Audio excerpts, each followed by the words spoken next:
Boa tarde, sejam bem-vindos ao programa da Igreja de Jesus Cristo dos Santos dos Últimos Dias. Tal como no tempo de Jesus Cristo, a Igreja é uma organização missionária e tem espalhados por todo o mundo milhares de jovens, rapazes e raparigas que dedicam 2 anos da sua vida ao serviço missionário e à partilha de mensagens simples do Evangelho de Jesus Cristo. Para conversarmos sobre este tema, temos hoje em estúdio Horácio Diniz, diretor de Relações Públicas da Igreja em Portugal, a quem eu desde já agradeço estar aqui em estúdio connosco. Afinal, quem é que são estes jovens que servem durante 2 anos e que nós vemos nas ruas de Lisboa de camisa branca e com uma plaquinha preta ao peito? São jovens membros da nossa Igreja que decidem dar 2 anos da sua vida para fazer este trabalho missionário. É uma oportunidade que têm de aprender o Evangelho, porque ao dedicar estes 2 anos eles têm que aprender bem o Evangelho e os seus valores, e depois têm esta oportunidade de ir para vários locais em todo o mundo, espalhados por todo o mundo, aprendem uma nova língua, aprendem uma nova cultura e vão ensinar as pessoas desse país que querem ouvir a mensagem do Evangelho restaurado. Então entram em casas deles, ensinam os pontos, a doutrina e os valores e convidam as pessoas a filiar-se à nossa Igreja. Segundo o que nos é dado perceber, a maioria deles são estrangeiros, portanto são americanos, pelo menos a sua aparência assim parece. É um facto.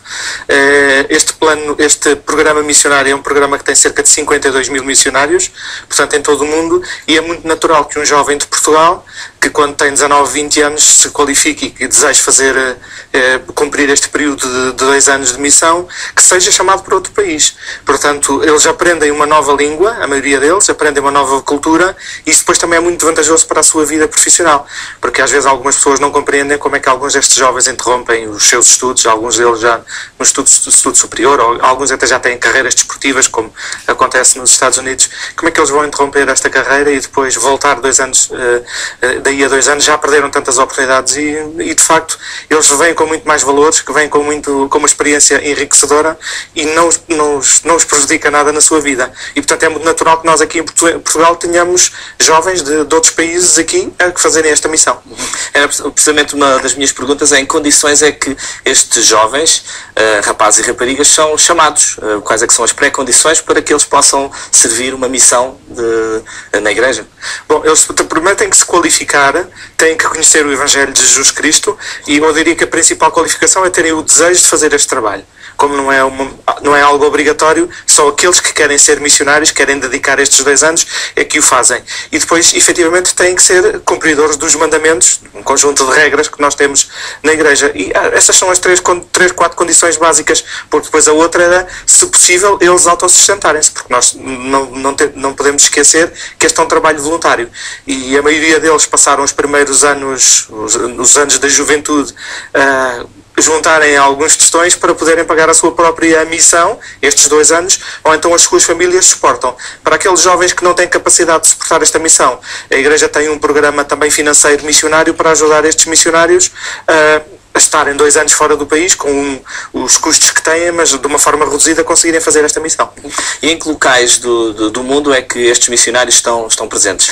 Em todos os países onde a Igreja está legalmente organizada. Existem também ainda outros países que a Igreja pode estar, existe como organização, mas nesses países não é permitido o proselitismo, ou seja, não é permitido haver o ensino ativo do Evangelho dos missionários na rua. Mas eu diria que em quase todos os países, que são quase 140 países onde estão estes missionários. Há uma coisa curiosa, é que habitualmente as pessoas da rua, que não são fiéis ou adeptos da Igreja, reconhecem-nos como os elders, ou as sisters, ou as irmãs. Sim. Por que razão é que todos eles, na sua placa identificativa, aparece o nome elder? É verdade. Elder quer dizer, em inglês é a palavra ancião, corresponde a um ofício do sacerdócio, a uma qualificação do sacerdócio, e esse é um título que eles têm. Se nós quiséssemos traduzir isso para português, seria o ancião. Mas estar a chamar ancião a um jovem de 18 ou 19 anos é um bocadinho difícil. Então o nome é igual em todo o mundo.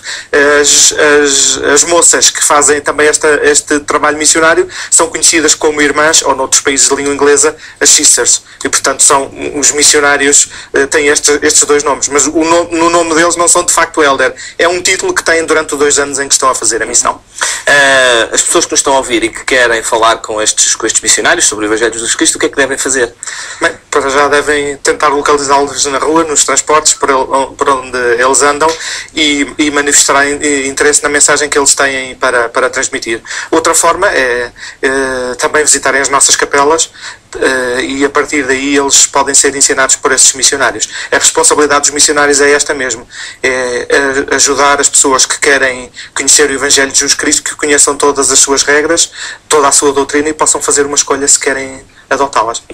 No seu caso, como participante da Igreja, também fez esta missão durante 2 anos? Sim, quando tinha 22 anos, cumpri um período de missão de 2 anos, numa missão de Espanha a Las Palmas, que na altura compreendia os arquipélagos da Madeira, dos Açores, das Ilhas Canárias e de Cabo Verde, e então tive estes 2 anos a viver nesses locais, pura e simplesmente dedicar-me 24 horas por dia, para além de dormir, comer e de estudar, a falar com pessoas na rua, em suas casas, sobre o Evangelho e sobre os valores do Evangelho e o testemunho que eu tenho da veracidade da Igreja. Mas, segundo sei, após esses 2 anos, estas pessoas, os missionários, não ficam missionários para o resto da vida. Não, é um facto. O que é que fazem a seguir? Depois, a partir daí, retomam os seus estudos, retomam a sua vida, alguns voltam para os seus empregos ou continuam a progredir na sua vida, depois casam-se, têm filhos, e o que é que acontece mais tarde é que quando depois os filhos saem de casa e já têm a sua própria vida, também há a possibilidade dos casais poderem fazer missão. Aí já não uma missão de proselitismo, mas uma missão de serviço. Por exemplo, temos muitos casais em África eles são médicos ou dentistas ou pessoas de engenharia civil que estão a ajudar aquelas populações a melhorarem as suas condições de vida.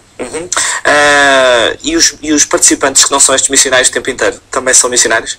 Também são missionários. A melhor forma de nós mostrarmos aquilo em que acreditamos é servirmos as pessoas. Muito obrigado pela explicação que deu sobre a Igreja como uma Igreja missionária. Agradecemos a sua atenção, obrigado por ter estado connosco e desejamos o resto de uma boa tarde e até ao próximo programa.